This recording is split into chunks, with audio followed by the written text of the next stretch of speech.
Your witnesses were extraordinary. I can't wait to taste the popcorn.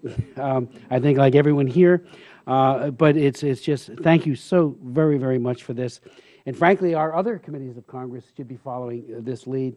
Education and workforce and others in terms of how we position now for an employment breakout.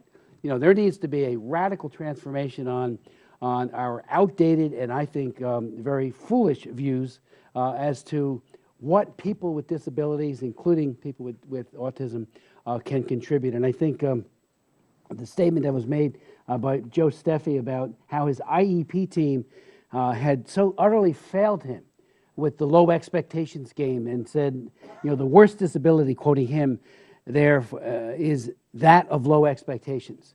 And to Dad, thank you for the love you show for your son and that support. All of us need support teams. Persons with disabilities need those support teams as well. And what the quintessential example of a family who just gets behind their son, lock, stock, and barrel. I just have a few very couple of questions, many, but I know there's a time limit. I had a hearing in which we heard from SAP, who is in the process of hiring 650 people by 2020. They already have 100, and they made the exact same points that were made today and made so eloquently about, as a matter of fact, part of their testimony was in spite of autism and because of autism, and the very special skill set that is brought to the employment table.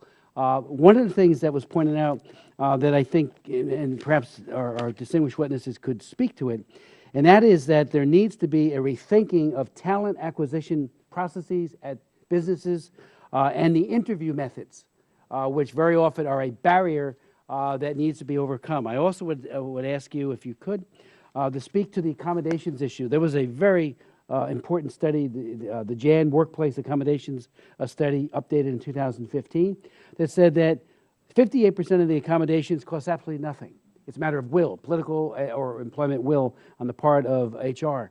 And beyond that, it's only about $500. I mean, we're not talking about any kind of onerous burden financially to an employer and then what they get in return in terms of loyalty, focus, the ability to do a job exceedingly well.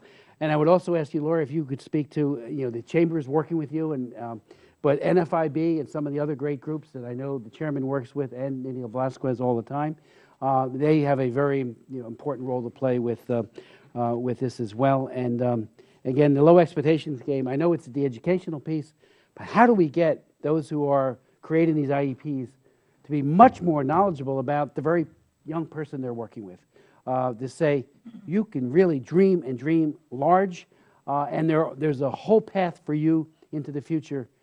So those couple of things. So I think it starts with job sampling, to start that early. Small businesses are sometimes great opportunities to start some of that job sampling.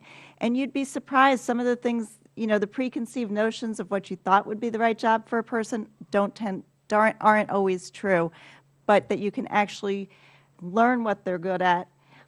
In terms of the interview process, videos have been very helpful, so you don't need to have that oral exchange as much as you can show a video of the terrific work that someone can do.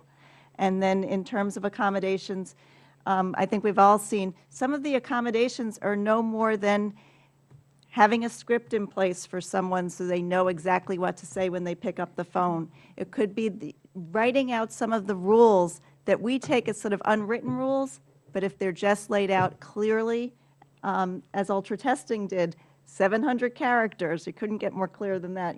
How many exchanges? Those are the types of accommodations that don't cost anything, but have tremendous dividends, not just for those with disabilities, but really for everyone. So first I'd like to say we don't see any of the changes we've made to how a business works as accommodations. That's how we collaborate, and we're collaborating across people who have very different strengths, and it just makes us better. We deliver better results. It makes us more efficient. And I think if you take something like recruiting, a resume tells you how good someone is at writing a resume. A firm handshake and eye contact maybe works for your job, but it has nothing to do with software testing. And so for companies to be disciplined and rigorous about what it is that they're actually looking for and collect data to validate that they're finding what they're getting versus letting our natural, very natural human biases override our assessment of what someone's capable of is absolutely critical. And ultimately, it will make sure, like we do, have a 95% success rate of someone coming through recruiting to outperform IBM.